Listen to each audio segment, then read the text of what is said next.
Join me in learning about Lodge Thistle 1013, the first Masonic lodge founded in the Republic of Panama. If you're interested in the history of Freemasonry in Panama, stay until the end of this video. Lodge Thistle number 1013 under the Constitution of Scotland is undoubtedly a historical heritage of the Republic of Panama. Thistle was the first lodge founded in the Republic of Panama. There was another Masonic lodge founded in Colón when we were part of Colombia, Lodge Sojourners number 874, under the jurisdiction of Scotland also, which was founded in 1898. However, when the political jurisdiction of the Canal Zone was defined, it became part of the area under the Grand Lodge of Massachusetts. At this point, it is important to take a moment for context. By the end of the 19th century, several lodges existed in Colón and in Panama, which were obedient to the jurisdiction of Colombia in Cartagena and the Neo-Granadino from 1887 to 1895. In the last year, work of the French Canal declined, leading to the depopulation of the colons and the disappearance of several lodges. Among the lodges dependent on the Grand Lodge of Cartagena were La Estrella del Pacífico, Interoceánica, and the Travelier in Panama, while in Colón there were La Unión Fraternal, Manzanillo, and La Granada. The Unión Lodge and Istmo Lodge disappeared, and most of their members joined the Estrella del Pacífico Lodge. It is known that in 1885, the successors to Union Lodge worked for Interoceánica Lodge, number 44, but it ceased to exist around 1889 due to religious persecution. It is important to note that before 1903, Panama was a department of Colombia, so the history of the order on Panamanian territory must be analyzed within the historical context of that time. Therefore, from an historical standpoint, the first lodge that existed on Panamanian territory in 1821, San Juan de la Mejor Unión, according to some historians, was still considered a lodge in the Neo-Granadino or Colombian territory. As I mentioned earlier, some lodges had to close due to religious persecution. This was because between 1880 and the 1900s, Colombia experienced a period known as La Regeneración, promoted by Rafael Núñez after he came to the presidency with the slogan Regeneration or Catastrophe. From 1880 onwards, one of the darkest and most repressive stages in Colombian and Panamanian history began. In September 1883, when Rafael Núñez won the presidential elections, the situation for radical liberals worsened, as his rise to power did not bode well for them. As a result, Freemasonry in Colombia and consequently in Panama, a bastion of liberalism, was subject to all kinds of persecution. All symbolic lodges and Masonic bodies operating in Panama City reached a deplorable situation by 1892, forcing the Neo-Granadino Supreme Council of Cartagena to take a firm stance on the jurisdictional collectives. In a session on February 29 of that year, the resolution to declare the columns of all the chambers and bodies to go dark was approved. The main instigator was Miguel Antonio Caro, the ideological mentor of La Regeneración, who used the media to promote defamatory campaigns against Freemasonry.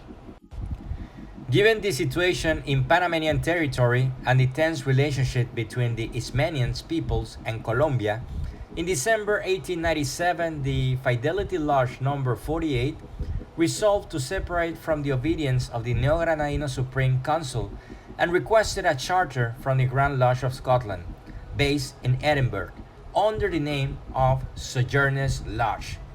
The Grand Lodge of Scotland issued the charter under the number 874, and on March 10, 1898, it was regularly installed.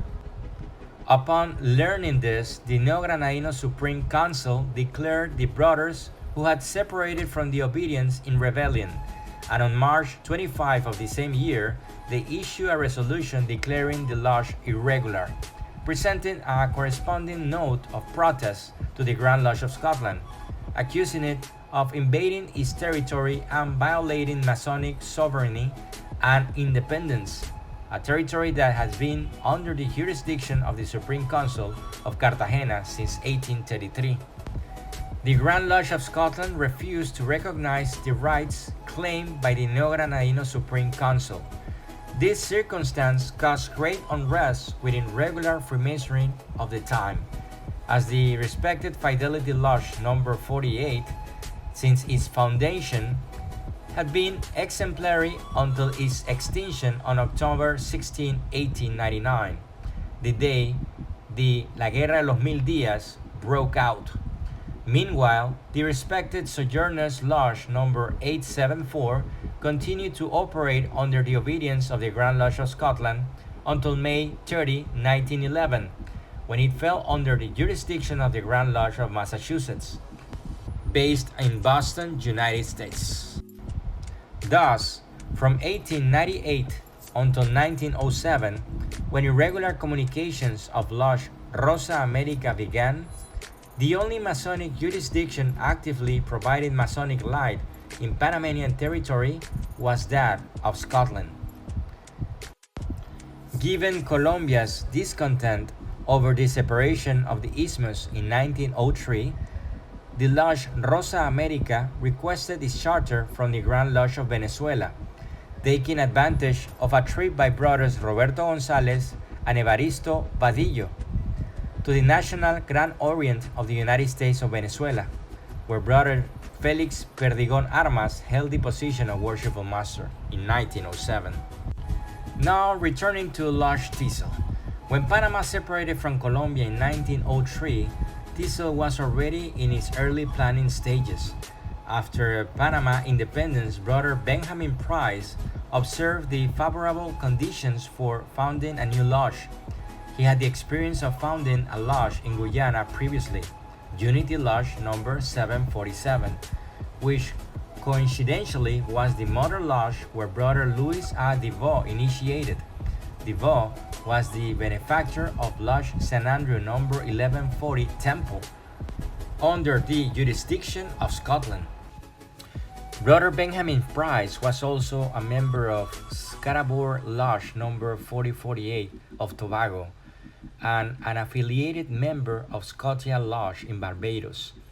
3 years after the independence of Panama, Price succeeded in recruiting 7 Master Masons from the Antilles of various ethnicities, including Jews, Afro-descendants, and Asians, all visionaries with a clear mission to create a fraternity based on 3 principles: faith in God, a political stance, and faith in human dignity regardless of race or national origin. Price and his colleagues submitted a petition to the Grand Lodge of Scotland in 1906 to obtain the charter.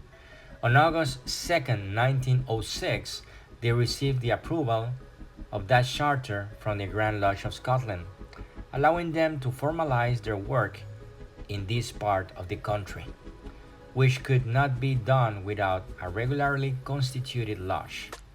They elected brother Joseph Price as the Worshipful Master, while brother Samuel Shenaloy of Chinese ethnicity was elected as senior warden, demonstrating their commitment to include men of various races and nationalities.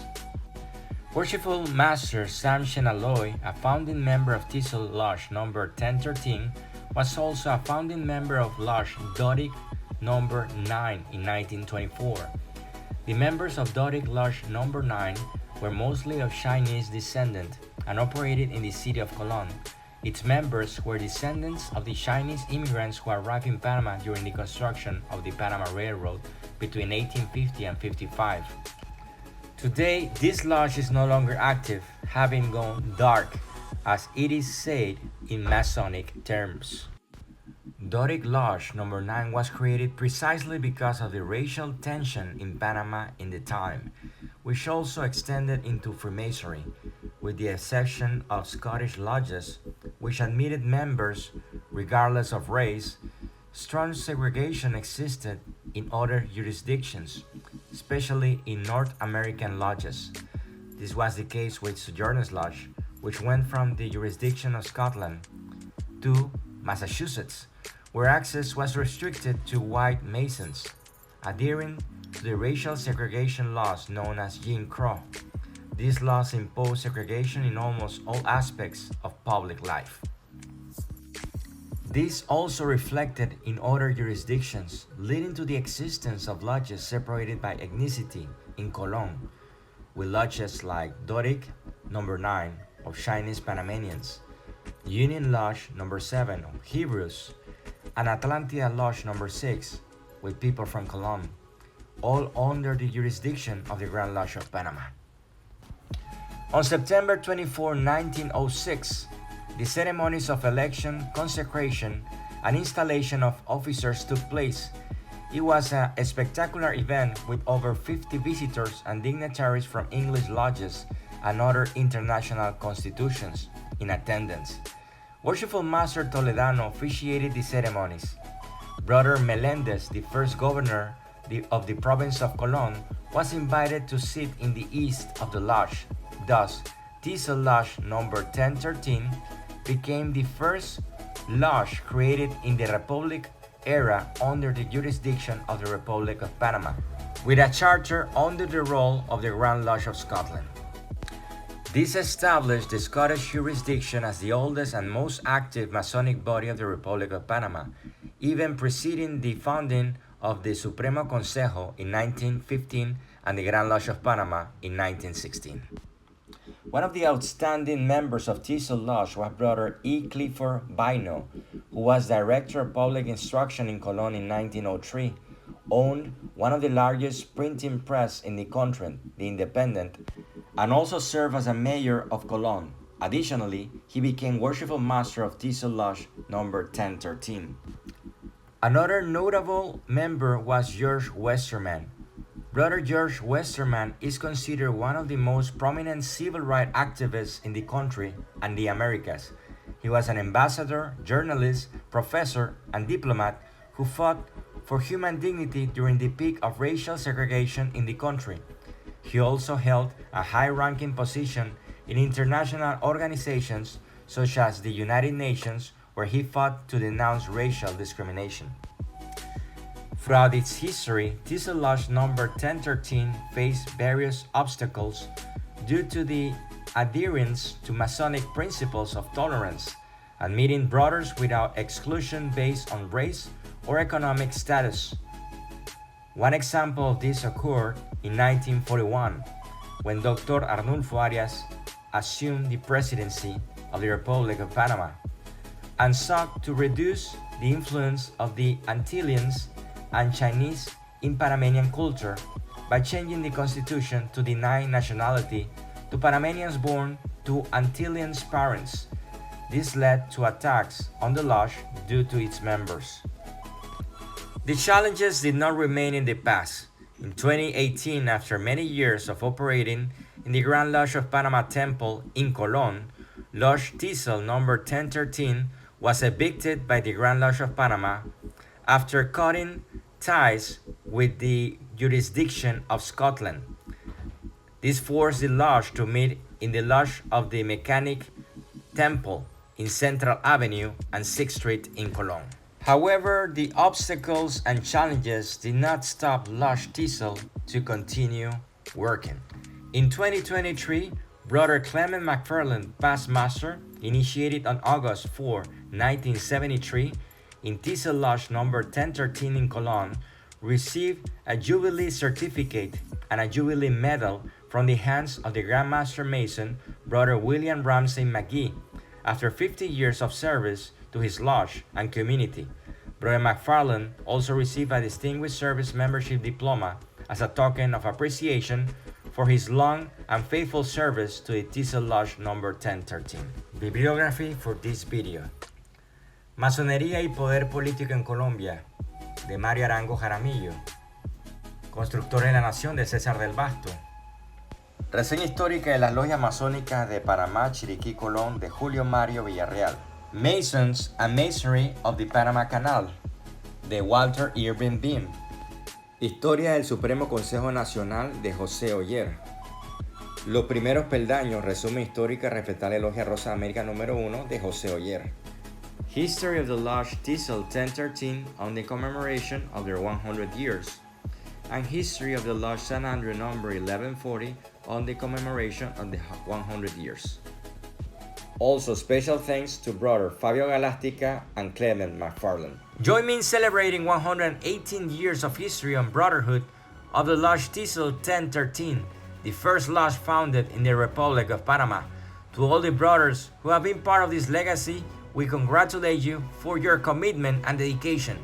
May you continue growing together and leaving your mark. Happy anniversary, Thistle Lodge number 1013. I hope you enjoyed this video. If you're interested in my books, fictional stories about Freemasonry and the history of Panama, featuring links, maps, and pictures, they are available on Amazon in both Kindle and paperback formats. Thank you for watching and see you later. Bye.